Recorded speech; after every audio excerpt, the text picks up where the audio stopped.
we do have Siobhan Marie O'Connor coming up later, who's still only 19. As you mentioned earlier, she went to the World Championships in 2011. That was her breakthrough year. And we also have Francesca Halso coming on later. But it'd be nice that some of these younger girls can start posting sometimes, get some experience at the European Juniors, and then start to press onto the senior team. Anna Newland of Cockermouth is dominating this second 50 and is going to hold on. It's getting tighter. The elephant's just arrived on her shoulders. You can see she's just trying to get to the wall as quickly as she can. She's got there in 1:01.73. Entry time is 1:02.73, so that's exactly a second PB for her. Second place, Tane Bruce and Catherine Stark in third. So 1:01.73, that's a massive chunk. She's taken over her best time. Yeah, cracking swim. Absolute cracking swim. And deservedly get that PB, the way she attacked the race. And yep, she did start to tie up in the last 10 metres, but butterfly is such a hard stroke. And you mentioned that the elephant climbed onto her back, but she handled it very well. I'd like to see you do 100 metres she gave it a bun and she was fine. Yeah. Well, maybe in the break you can do 100 fly, and we'll see when that elephant lands on your back. It's probably going to be probably more like, yeah, probably a mammoth more than another if it was mine. I don't think I'd even make it to 50. I think I would probably be the eel of Glasgow, if you know what I mean. Right, on to heat number 2 of the 100 butterfly. Going in this one, Leah Evans of City of Manchester Aquatics in 4, Laura Dawson, the University of Stirling in 5, and Liz Smith of City of Newport in 6. Who's going to be getting to the wall first? It's Chloe Barrow gets her just ahead of Constance Dean and Kirsty Simpson. So at the moment it's 3, 7 and 8. That'll probably change over the next 50. Yeah, it certainly will. You'll already see that people are working underwater more than others, and that's where you can really gain a lot of time. If you're underwater, you're obviously not swimming, so you can save a little bit more energy. If you've got that skill in your locker, you can really produce it to great effect. We've seen the likes of Michael Phelps and Ryan Lochte do it at the Olympic level, and it needs to be implemented at an early age, and you can see that. Chloe Barrow's going to get to the wall before everybody else. 1:02.10 for her, and that is 0.3 of a second quicker than her entry time. Laura Dawson in second place. Third is Leah Evans and Harriet West in 1:02.75 in fourth. So the winning time there, not the fastest time so far, 1:02.10 for Chloe Barrow. I'm really interested to see this 100 metres fly, the break then, Bob the Beast. Yeah, it's not going to happen, Ross. Don't get excited, mate. Don't get excited now. It is not going to happen. This is going to happen, fortunately, though. Nope. I've been giving advice from my producer because I'm live on the television, live on the stream. I cannot possibly say what I'd like to say in response. So let's get on to heat number 3 of the women's 100 fly, which contains Siobhan Marie O'Connor in 4, Rachel Leffley in 3, and Sophie Allen back in there in lane number 2. She's got a style, hasn't she, Siobhan Marie O'Connor? She's got a style, she's got a tactic of just every single time she gets in the water, she just gives it 100%, and she just goes out for it, which is great to see. That this young girl is not fearful of anything, and she just attacks the race. And we saw that in a debut in 2011. She was actually in the semi-final, around about second place at 100 metres in the 200 medley, and then she did start to tire off, but she wasn't afraid of any of the big girls in there, and she just attacked it, and then she's following that through now for the last couple of years, and it's great to see. Very tough event in the Commonwealth because second, third, fourth and fifth and sixth, 5 of the top 6 times are in the Commonwealth this year, so that means anybody from England, Scotland and Wales really has to go for it big time. Siobhan Marie O'Connor knows she has another semi-final and a final to come, so she doesn't have to go for broke on this one, but it's still going to be a decent time. 59.70 is Siobhan Marie O'Connor's winning time, compared to Sarah Sjöström's fastest in the world, 56.53. Not great, but that's a long way off. In terms of improvements, that will come later on today and in the final as well. Sophie Allen in second, 1:00.89. Sorry, Georgia Barton in second. Yeah, good swim from Georgia Barton, just outside her personal best. But that'll give us some confidence going into the semi-final. She qualifies later on. No doubt she will do with 2 heats to go with a 59.88. On the butterfly heat number 4 coming up. Rachel Kelly going for Loughborough University in 4, Alice Thomas of Swansea in 5, and Charlotte Atkinson in 3. We don't have a lane 2. Charlotte McKenzie has decided this is not for her today. So Charlotte Mackenzie of the First Club is not swimming in lane 2. So we have a spare lane, but we have 7 other swimmers going for a qualifying time in the 100 fly. So as we're coming into the final 5 meters to the first length, see who touches the wall first. And it's going to be Rachel Kelly, 27.69. She really has improved massively over the last year. Rachel Kelly, she's now being coached by James Gibson, the former 50-meter breaststroke world champion and world medalist over the 100 meters breaststroke, an Olympic finalist. So he knows a thing or two about sprinting and certainly 100 meters, and she has improved so much over the last 12 months.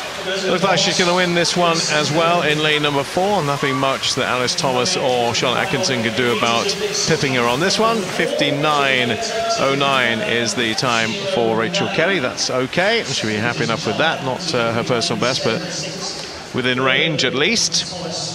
And second place to Charlotte Atkinson. 3 going under the minute there. 59.76 for Atkinson and 59.87 for Alice Thomas.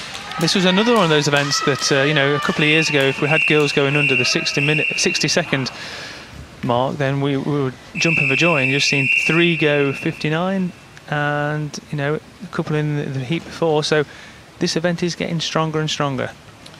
Well, I'll say it's going to be very hard to win medals in the Commonwealth Games later on in the year in Glasgow because of Canadian 2, Australia 3, 4 and 5, and one of those being Ellen Gandy, former GB swimmer, swam for Britain at the 2012 Olympic Games in London. So can Gemma Lowe put down a marker herself? The best that Britain has to offer goes in lane 4. Well, certainly tell Francesca Hausel it's going to be hard to get a medal in this event. She's out in lane number 6 and she's turning first in 26.74. She wants to qualify or certainly put times down to be nominated for 5 events going into the Commonwealth Games later on this year. And she's already flying in the first opening 75 metres, destroying the field. She normally goes out hard as well and tries to hang on, but working with James Gibson, she's been working a lot on the back end of her races. And look at this, it's showing, and it doesn't look like Gemma Lowe is going to be able to catch it in the final 5 metres. Well, her entry time, Fran, is 1:00.93. Forget that. 58.65 is the time. That puts her in and around the top 10 in the world this year. 58.65 with Gemma Lowe picking up at the end. She was a little bit adrift at one stage, but over a second adrift at the turn, but came into second place in 1:00.11. So fastest time of the morning, Fran Hausel, by quite some way too. 58.65. That puts her up there with some of the best in the world. Charlotte Atkinson has done a 58.68, but that's pretty close. And she looked good as well. She did look good. Gemma Lowe has already qualified for Wales for the Commonwealth Games, so she's not really going to be firing on all cylinders here. Just talking to her, she did have a little bit of an injury a couple of weeks ago, so she's just recovering from that. So that's a solid time for her in the circumstances. Great swim there by Francesca Hausel, coached there by James Gibson, who will luckily we'll get a chat to speak to him later on in the week in the studio. So Kerry-Ann, tough race, wasn't it? Yeah, well, I mean, Fran did such a great swim then. She was so far out in front, you know, 58.65 is a really great split for her this morning. But you had some of the younger ones as well, like Siobhan Marie O'Connor, you know, she went at 59, so... Who you're speaking very highly of this week, aren't you, because you say she's performing very well. Yeah, and she'll have had that swim as well for the swim earlier that she did, so she's a little bit more warmed up now in the turn of freestyle. So I think tonight's going to be really interesting for her to see which one that she puts the emphasis on. And Francesca Hausel, we know, has been concentrating at the back end of last year on the 50s. So how is this in comparison in terms of her training? Is this going to be tougher for her? No, well, she told me that she's been training more for the 100s this season, so she's really put the emphasis back on doing that for the 100s. Fab. Okay, well, let's move on now to the men's 100-metre backstroke. 6 heats of this. First one only has 3 competitors in it, representing Harrogate, Plymouth Leander and Team Ipswich.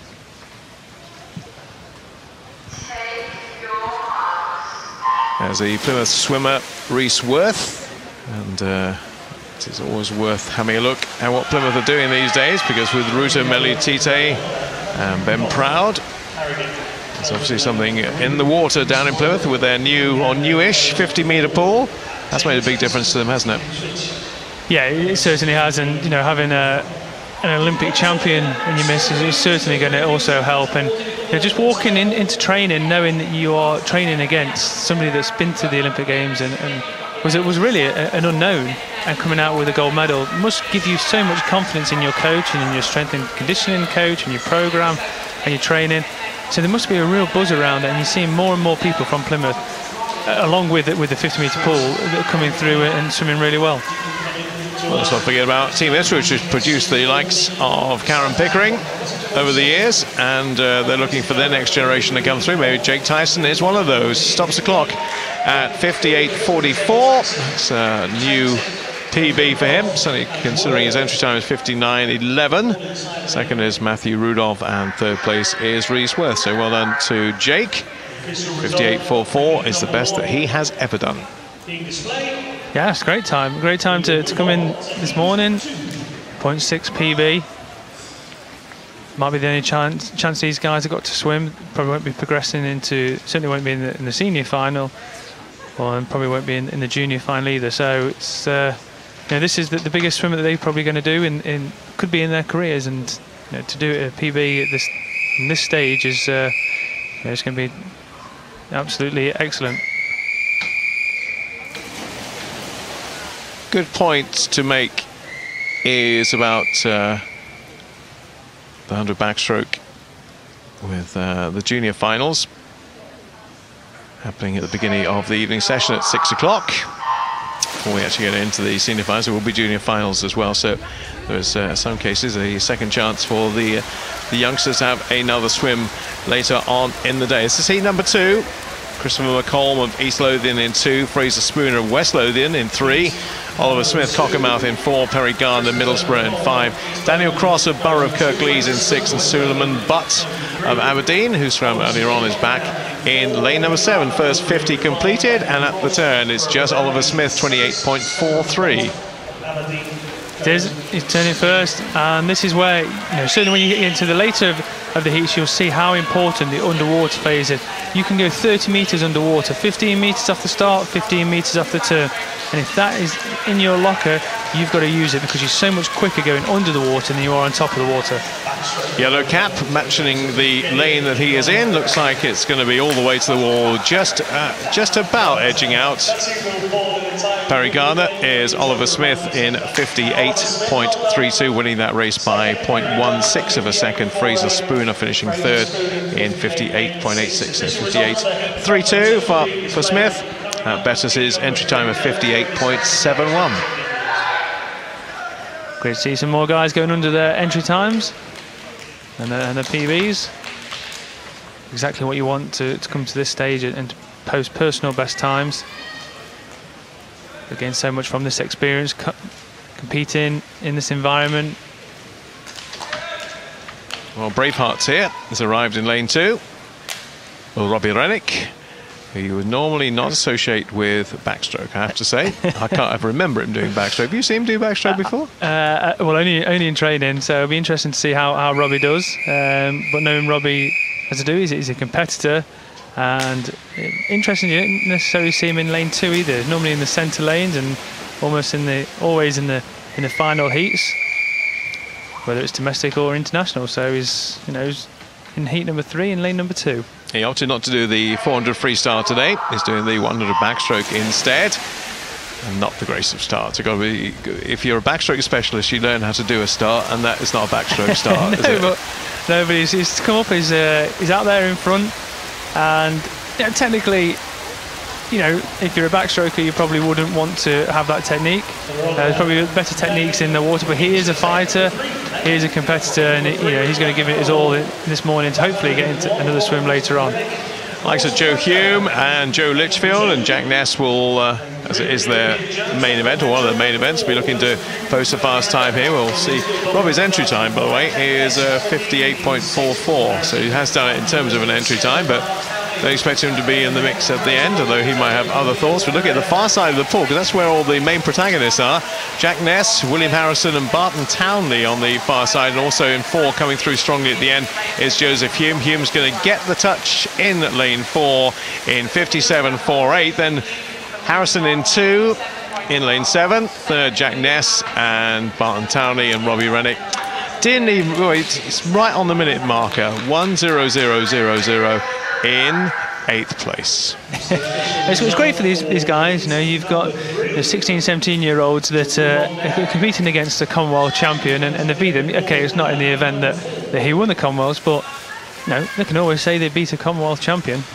Yeah, and I can also tell you that's a massive PB for Joe Hume in lane 4. 58.36 before today, 57.48 today. So that's what, 3/4 of a second thereabouts.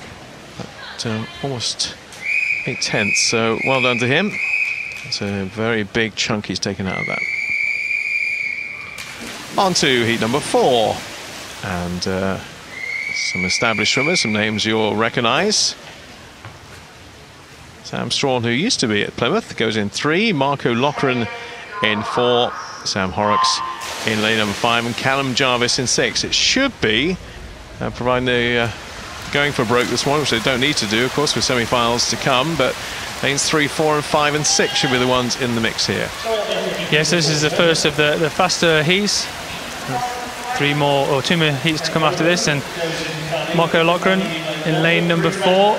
You'd expect to be up there winning this heat, and it does turn his second actually behind Samuel Stroughton from Loughborough University.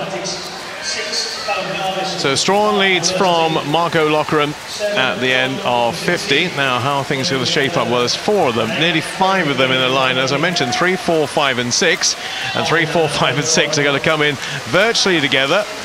Now, can Marco Loughran hang on in lane 4? He's taken the lead now by about half a body length, less than that at the end. 55.73, fastest of the morning so far for Marco Loughran. Second place to Callum Jarvis, 55.86, and third to John Lasinski in 56.21. Good finish from him, because he wasn't really in the mix until very near the end. Marco Loughran fastest so far at 55.73.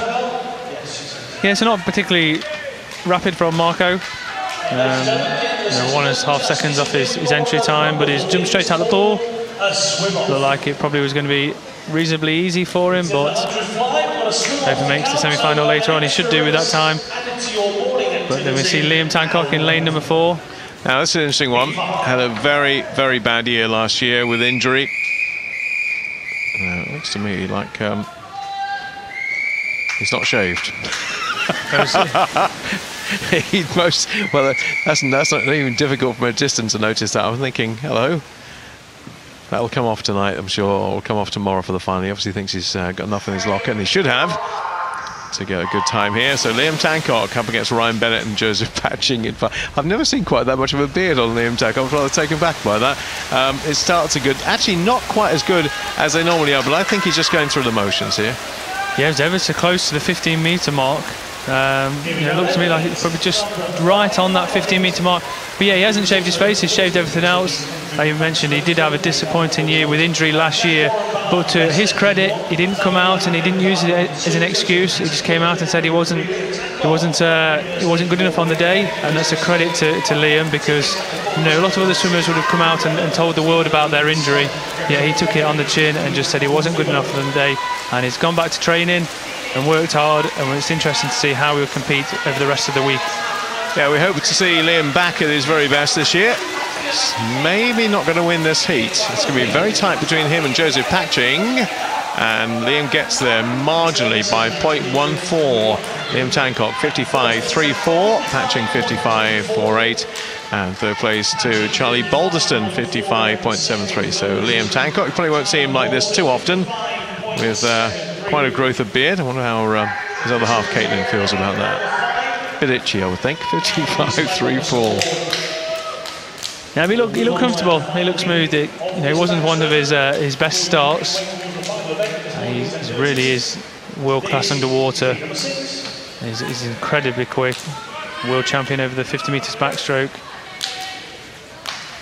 Last heat of the men's 100 backstroke, Chris Walker-Hebben, who had a bit of a breakthrough at the back end of 2013 with a short course European medal. Been really impressed with the way Chris Walker-Hebben has handled himself, certainly after the Olympic Games. Yeah, he came through last year, He beat Liam Tancock on the 100 metres backstroke, and then went through, like you just mentioned, into the back end of last year. Really is starting to put some quality times. I think he now starts to believe that once he can get through to the international events, he can actually deliver at the international meets, and something he hasn't done in the past. But I think he seems to now be learning how to handle that pressure. Want to see him do it long course though, because he's made qualification times, made Olympic Games, made World Championships, and not pushed on at long course. So maybe this is the time for him to really step up to the plate. And he's having a decent start here. In fact, he's dominating the early stages of the last heat of the 100 backstroke. Will be leading at 50 and 26.66, leading by about half a second from Joe Elwood in second and Jonathan Carlisle third. Yeah, expect Craig McNally in lane number 5 to come back incredibly quick. He is more of a 200 metres backstroker, and his last 100 metres on that 200 back is absolutely rapid. Saw him at the World Championships last year making the final, but there's no doubt who's certainly commanding this heat, and it is going to be Chris Walker-Hebben from the University of Bath, starting to ease down into the finish. Very, very easy in 55.35, so 1/100 slower than Liam Tancock, but looked incredibly smooth. Yeah, looking forward to the head-to-head between those two. Won't happen in the semi-finals. They should be in different semis tonight, but when the final comes around tomorrow, seeing those two back in harness. Chris Walker-Hebben 55.35, Joe Elwood 55.98. As you mentioned, Liam Knight with a pretty impressive finish. Not quite the quickest he's ever been, but 56.01. And top 16 go through to the semi-finals. The final of the 100 backstroke is tomorrow. So I'm certainly looking forward to the head-to-head between Chris Walker-Hebben and Liam Tancock, who's been out with a shoulder injury, Kerry. Yeah, he told me that he only got back in the water on the 4th of January, so everybody else will have been back in since September. So, you know, he's had a lot of work to do in the last few weeks, but it's paid off because he's done really well then. He did, and like we say, it'll be great to see how this develops for him. Now, it's difficult because this is his opportunity to qualify, isn't it, Kerry? Yeah, so for him and for Chris Walker-Hebben, they both have to do as close under that time, or sorry, they have to get as far under that time as they possibly can, because this is the only chance they're going to get to qualify. Yeah, and as you can see on the screen there, great swim from Liam. He did promise me that he was going to shave that beard off. I know Ross and Bob mentioned maybe later on for the semi-finals or for the finals perhaps. But in terms of pressure for him, he's an experienced swimmer, isn't he? So he can kind of handle this. Yeah, well, he had a year out. You know, he didn't have the year last year that he wanted, so he wasn't on the major teams last year. So he's going to want to come back. He's going to want to prove to everybody that he's still got what it takes. In which he clearly has. He's kind of shown that to this day. Any other surprises in that race for you, Kerry-Ann? Not really. I think for some of the other nations that haven't had their chance to qualify yet as well, there was a few good swims from those guys. But yeah, it'll be really interesting tonight to see how that final pans out. And don't forget, obviously, you can keep coming to us for all the live actions, to stay tuned all the time. Now we move on to the men's 200-metre breaststroke. Yum, yum, I say. What an event this is, as far as Britain is concerned. Englishman, Scotsman, as far as the eye can see in the 200 breaststroke. It's an event where Britain is very strong at the moment. There's the starting lineup for heat number 1.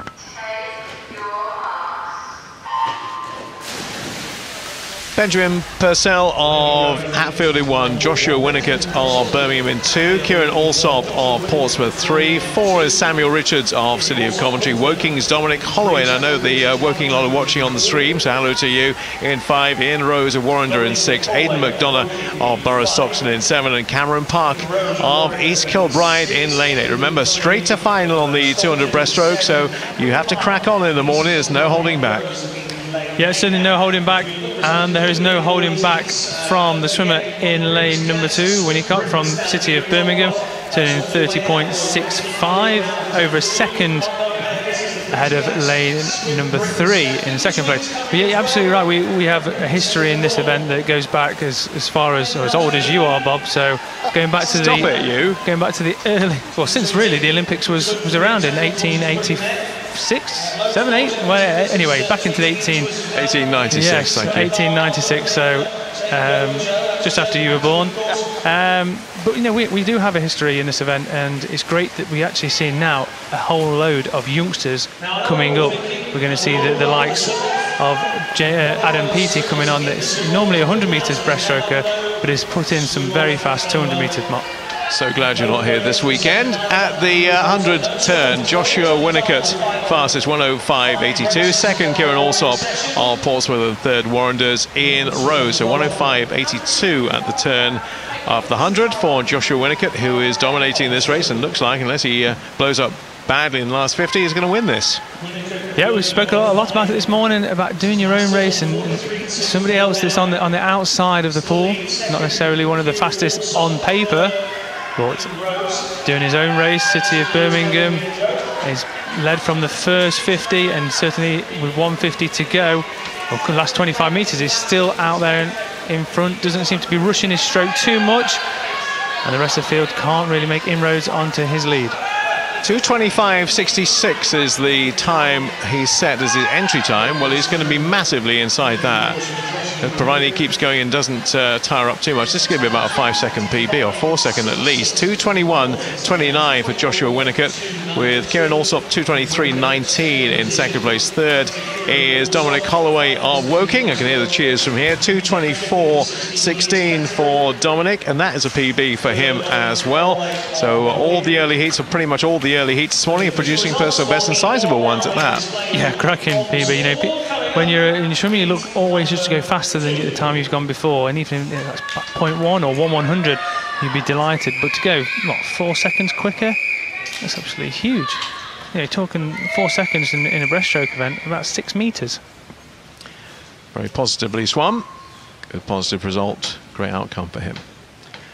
Heat 2 of the men's 200 breaststroke. You saw the lineup. I'll give you the team. City of Birmingham represented by Luke Davis, Mikael Umnoff of Plymouth, Cockermouth's Ed Baxter, Matthew Nicholson of Glasgow in 4, Chris Kerr of Warrender in 5, another Warrender swimmer in 6, Daniel Lim, Christopher Green of Guildford in 7, and Joel O'Halloran of Dermantside in lane 8. The marker set down is a pretty good one too, 2:21.29 for these early heats. Remember, these are all in the kind of 2:21, 2:22 ballpark, so they're going to have to replicate their entry times if they want to progress, or at least get a chance in some of the cases of making the junior final later on. But this one's a bit more closely fought. It's about 1, 2, 3, 4, 5, 6 in a line. In fact, not really anybody dropped at this stage. No, it does look like it is the swimmer in lane number 4. This is from the City of Glasgow, 31.43, and just seems to be around about half a body length ahead of the rest of the field, but the rest of the field are all pretty much in a line. Well, he's the only swimmer in this field who has gone sub 2:20, so we expect him probably to dominate. 106.95, that's a good split time for him. Mikael Umnoff of Plymouth in second, and Chris Kerr of Warrender in third place. So at the moment, Nicholson, providing he can keep going, and hasn't got a huge margin over the rest, but so it's probably about half a second on paper quicker than everybody else in this field. This is where you see swimmers making a move on that third 50. They've done 100 metres, and now it's just 2 lengths to go before they hit the wall to finish. And the third 50 is really the one that they work hard in training at. It does look like it is Umloff that really is certainly making his move, and he's only just half a second now behind Nicholson of City of Glasgow. His best time, 2:19.80, so we'll be hoping to eat into that a bit more. He's got a classical breaststroke, kind of Michael Jameson-esque. Seems a modicum of effort, but gets him through. The leg's not doing an awful lot, the arm's doing it, the shoulders all doing the work. And if anything, he's come stronger over the last 50. Umnoff was right on his shoulder before, but Nicholson's going to take this. Now can he get, well, it's not going to be under 2:20, he's going to be outside that, 2:21.43, so not the fastest of the morning so far. Second place going to Luke Davis, who snuck up into second in lane number 1, and third to Chris Kerr, that time winning again, 2:21.43, which is just slightly outside the time in the previous heat, 2:21.29, but Nicholson the winner, Davis, Kerr and Umnoff.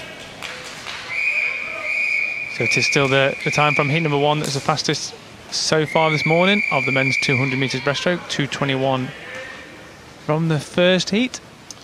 Should all change in this one though. Rob Holderness going in lane 4 in the third heat of the 200 breaststroke. Him representing Millfield, University of Stirling just up the road. Ross Muir, also Fabian Whitbread of City of Oxford, Loughborough with James Brodie, Christopher Steeples of City of Manchester, Rory Pardo of Swansea, Ryan Flanagan of City of Sheffield, in case they're shouting in Bath. I haven't forgotten Neil Redmond, though. He's in lane number 1, but blazing the trail, well, 2 of them really, Rob Holderness and Chris Steeples going all out early on. And in between them, James Brodie's in the mix as well. He's in 2nd place at the turn.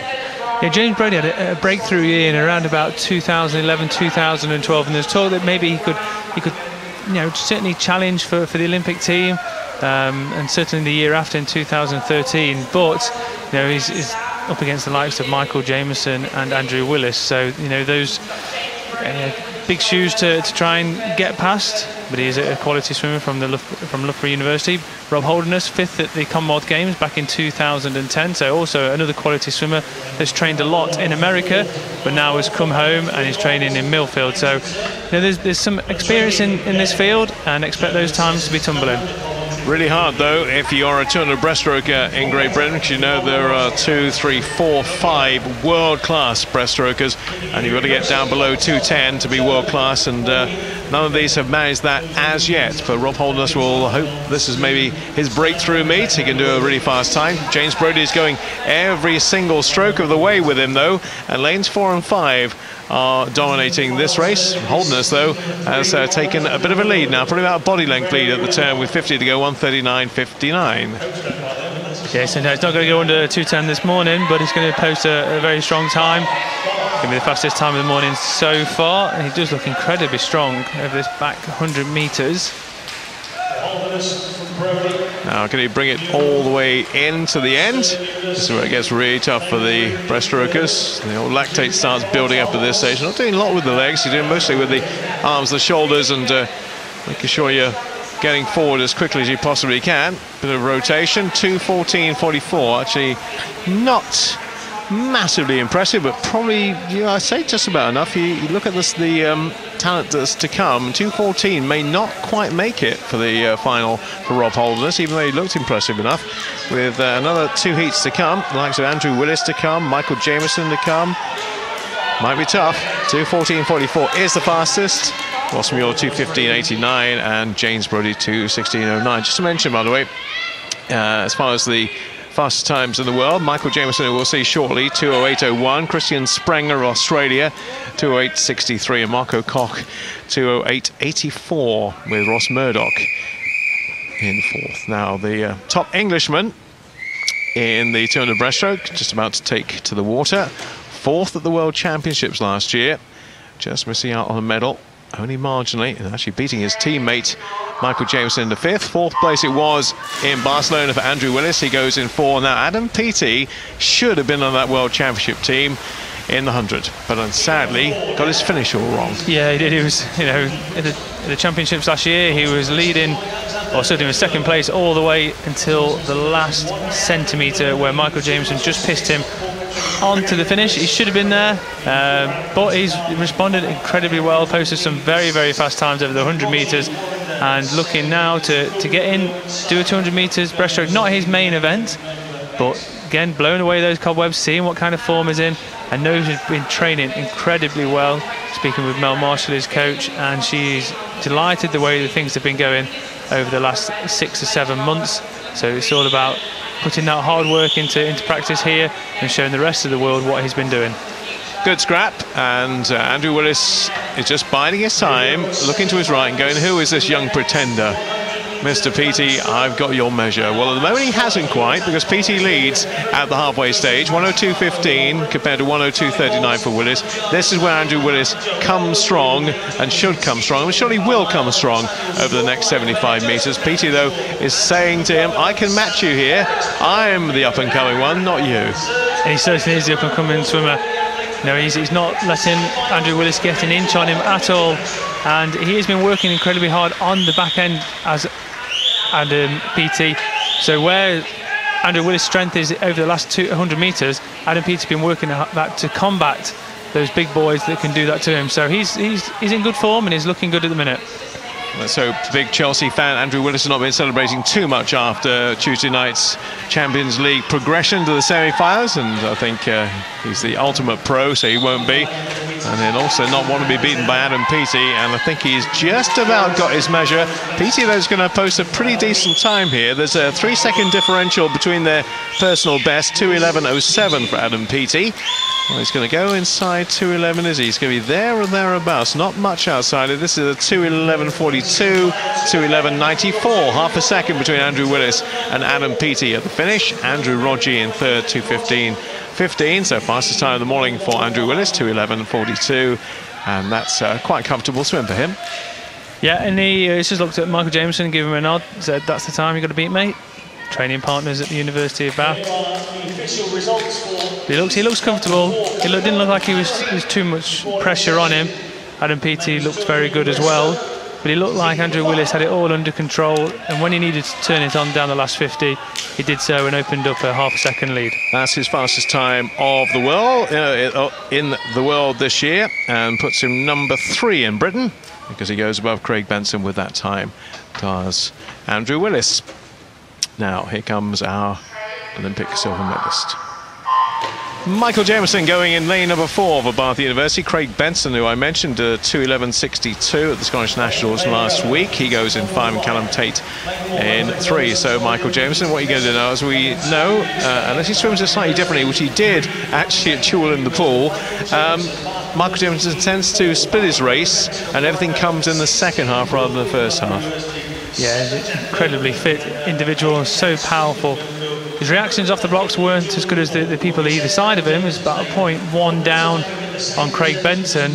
Thought by the time they got into the first stroke, he's already an arm length ahead of everybody else. So his underwater phase is so powerful, and he's just so fit. And the endurance work that he does with Dave McNulty and obviously Andrew Willis will really help him when he gets to that international stage, when a lot of the bigger guys go out really quick, and he can hold on to their shoulder and then burn them in the last half of the race. I used to say, if you want to watch poetry in motion, watch Paul Palmer's freestyle, and I think the same also applies to Michael Jameson's breaststroke. You look at that and you think, is there any way you could improve Michael Jameson's stroke? And I don't think you can. I think it is absolute perfection. You never see a kink in it. Even when he gets tired, it seems to hold together. It's immaculate. If you were doing a training session on how to swim breaststroke, wouldn't you follow Michael Jamison's example? You certainly would. He's got everything. He is good on the 100 metres breaststroke as well, so he does have a little bit of speed, but he really is built for the 200. He's so lean. He always has the lowest skin fold test on the team. His metabolism is absolutely rapid.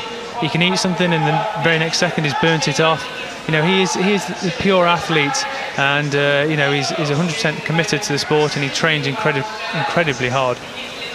Well, I could watch this man swim all day, because I think he's absolute poetry in motion, and he is right here, even though he's got Craig Benson right on his shoulder, and James Wilby's coming back very strongly too in lane number 6, but I don't think Michael Jameson will be too concerned about that.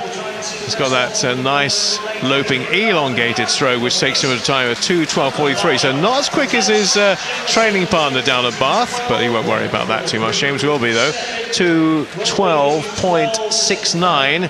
And that's a massive PB. 2:15.72 is his entry time. 2:12.69. He's made up 3 seconds there.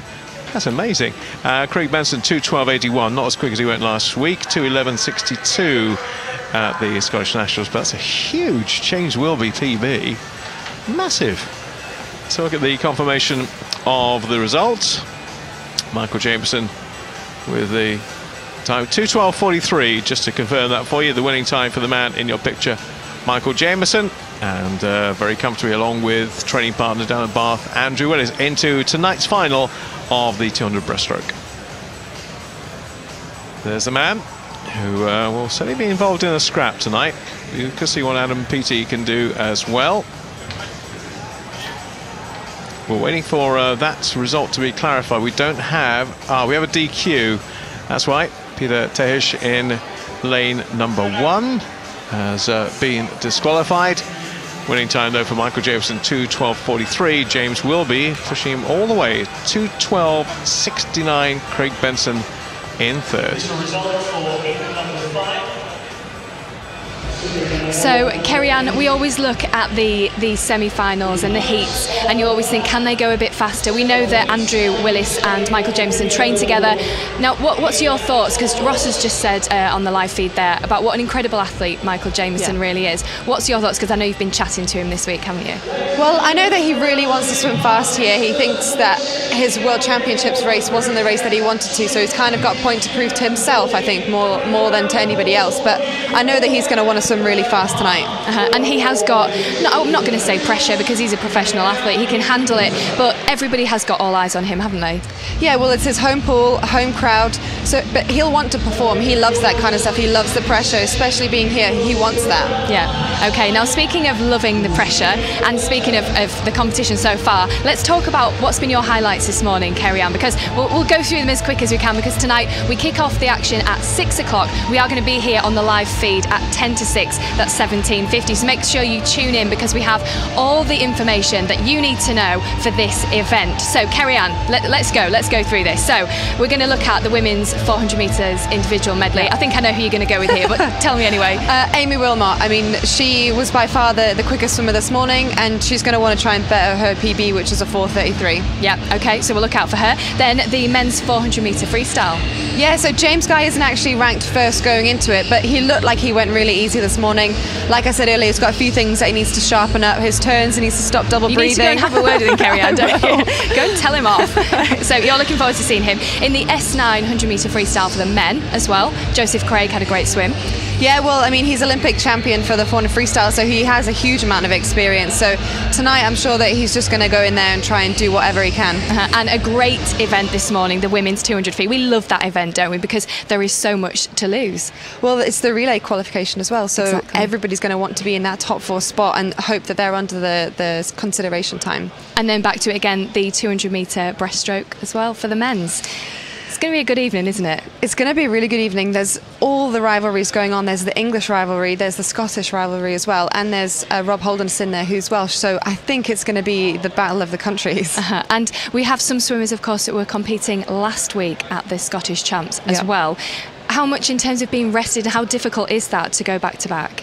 It's quite strange because a lot of people either rested for the Scottish last week or they've rested for this competition now. So I think, from my understanding, Michael Jameson rested for this competition. So I'm really looking forward to him swimming fast. He did a 2:08 last week and #1 in the world for the 200 breaststroke. So he's going to want to prove and make a real big point tonight in that 200 breaststroke. But not to forget about Andrew Willis. Obviously, we said that they train together, but there's got to be, they're obviously friends, but there's got to be that rivalry between them. There is, but it's a really nice rivalry, I think. As soon as they're in the water, you know, they're enemies and they're fighting against each other. But outside of the water, they have a huge amount of respect for each other. And it's the same for all the breaststrokers. We have Craig Benson, you know, we have Adam Peaty, who's a youngster coming up. We have Ross Murdoch, who is Scottish as well. And they're all doing world-class times. So I think it's great that as a nation we're doing so well in that 200 breaststroke event. And it's great to see because we have got world-class performances. And just as an example, the men's 200 metre breaststroke there, it's world-class performances, isn't it? Yeah, well, I think if you look at the people, I think we could be in the top 20 for most, the top 10 for most of our 200 breaststroke boys that will be in this final tonight. So it's very exciting to watch this evening's final. So like I say, at 10 to 6 tonight, we kick off on the live feed and you can see all the action for the whole evening. So there's needless for me and Kerry-Ann to say thank you for tuning in to the live feed for the British Gas Swimming Championships 2014. I will see you at 10 to 6 tonight.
Some blood.